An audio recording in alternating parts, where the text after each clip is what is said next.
최근 중국이 한국에 보인 태도에 일본이 큰 충격을 받고 있습니다. 그동안 중국이 일본 자위대의 전력을 무시하는 발언을 서슴없이 해온 반면 한국군에 대해서는 전혀 다른 반응을 보였기 때문인데요. 이에 일본은 중국에 대한 극심한 분노를 넘어 한국이 그동안 일본을 가지고 놀았나라는 식의 패색 짙은 여론까지 형성되고 있는 상황입니다. 자세히 알아보겠습니다.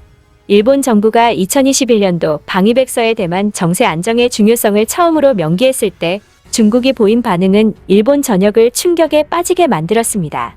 일본은 스스로 그래도 나름 강한 국방력을 갖추고 있다고 자부하고 있었는데 중국이 완전히 개무시했기 때문입니다.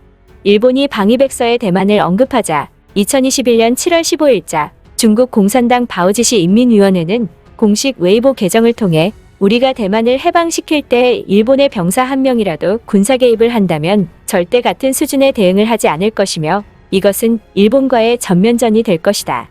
또한 우리는 처음으로 핵무기를 사용할 것이며 일본이 미국의 핵을 막고 항복했듯 일본이 두 번째 항복할 때까지 무조건 핵을 사용할 것이다. 라며 일본에 협박성 메시지를 보냈습니다.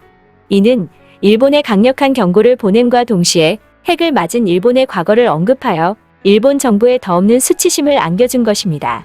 의외로 중국은 핵 보유 국가 가운데 유일하게 상대방이 먼저 핵무기로 공격하지 않는 한 선제 핵 공격을 가하지 않겠다는 핵 선제 불사용 정책을 따르는 국가입니다. 그런데도 불구하고 공식 계정에서 핵 공격을 언급했다는 것은 일본을 적잖게 무시하고 있다는 것을 알 수 있는 대목인 것입니다. 다소 극단적인 비교이기는 하나 만약 중국이 미국의 핵 공격을 할 것이라는 협박을 했을 때를 가정해 본다면 중국이 일본에 내뱉은 발언이 얼마나 터무니없는 발언인지 짐작할 수 있는 것이죠. 또한 중국 군사 매체들 사이에서도 일본의 전력을 무시하는 평가가 많이 나옵니다.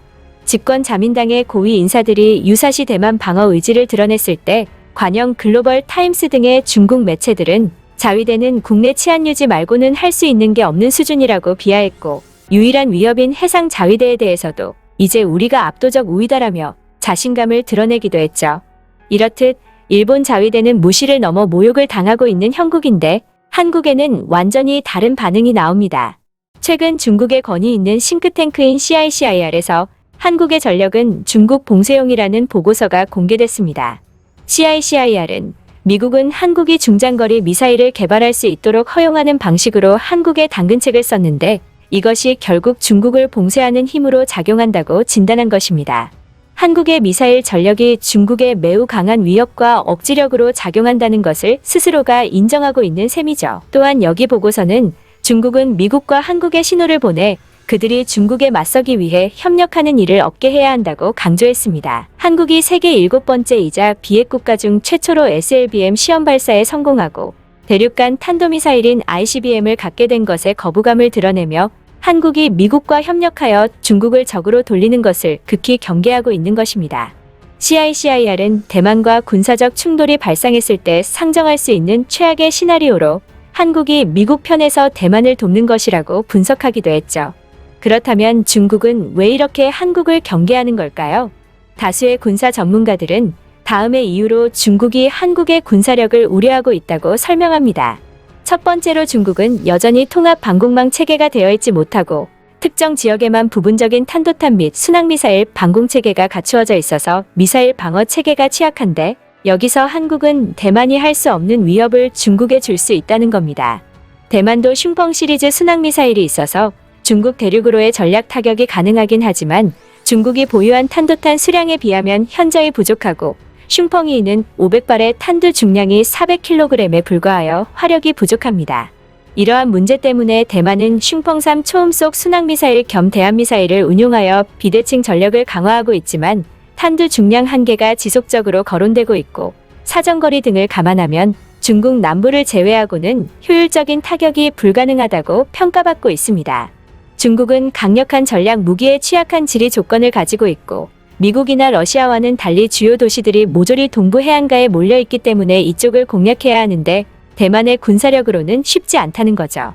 하지만 앞서 말했듯 한국은 중국에 할 수 있는 게 많고 중국에 큰 위협을 줄 수 있습니다.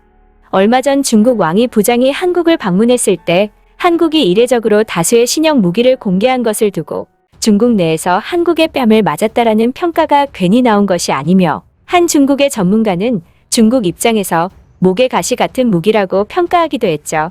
이처럼 중국이 일본은 무시하지만 한국은 극히 경계하고 있다는 사실을 접해들은 일본인들은 큰 충격에 휩싸였는데요. 자세한 일본 반응 알아보겠습니다. 자기보다 약한 국가들에게 온갖 행패를 부리고 미국도 이길 수 있다고 떠들어대는 중국이 한국의 군사력을 높게 평가했다는 것은 많은 생각이 들게 한다. 일본 내부에서는 자위대가 한국군보다 더 높은 수준의 힘을 갖고 있다고 말하는데 이 말이 정말 사실인 건가? 한국에 이기지 못할 거면 한국을 적으로 두는 짓은 그만해라. 중국이 자위대에 대해선 나쁘게 말하지만 한국군에 대해선 그렇지 않은 건 당연한 거다. 왜냐하면 일본은 중국이 민감해하는 문제를 계속 건드리고 있는데 한국은 중국의 눈치를 살피기에 급급하다. 그래서 중국이 일본에 더 감정적으로 나오는 것뿐이다. 이것을 가지고 자위대가 한국군보다 약하다고 하는 건 바보들이다. 한국도 기본적으로 미국의 동맹국이고 한국의 대통령도 직간접적으로 중국이 싫어하는 데만 얘기를 꺼냈었다. 중국이 한국에 우호적이게 말할 이유는 없다. 일본으로서는 이 사태를 큰 수치로 받아들이고 대책을 마련해야 한다.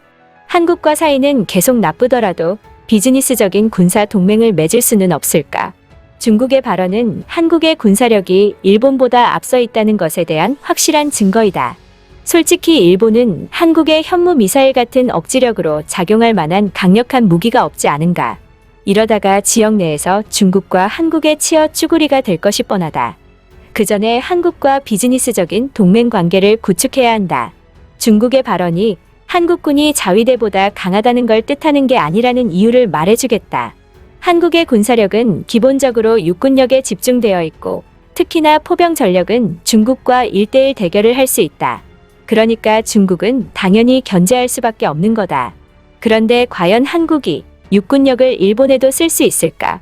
섬이라는 특성상 그럴 수 없다. 즉, 상성 문제일 뿐이라는 거다. 자위대가 한국군과 1대1 전쟁하면 반드시 이길 거다. 육군력도 육군력이지만 중국은 한국의 미사일 전력을 경계하고 있는 것 아닌가. 육군력은 일본에 쓸 수 없겠지만 적어도 미사일은 쓸 수 있다. 자위대 전력의 최소 50%가 순식간에 박살날 것이라는 시뮬레이션 결과도 있다. 제발 한국과 전쟁하자는 쓸데없는 소리 좀 하지 마라. 전쟁할 필요도 없고 전쟁이 일어날 가능성도 없다. 중국은 심각할 정도로 일본을 무시하고 있구나. 이걸로 한국의 열등감을 느낄 게 아니라 한국과 군사 동맹을 맺어야 하지 않을까. 중국이 경계하는 한국과 손을 잡으면 더 이상 중국으로 인해 골치 아파질 일은 없을 수도 있으니 말이다.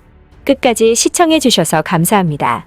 다음에 다른 영상으로 찾아뵙겠습니다.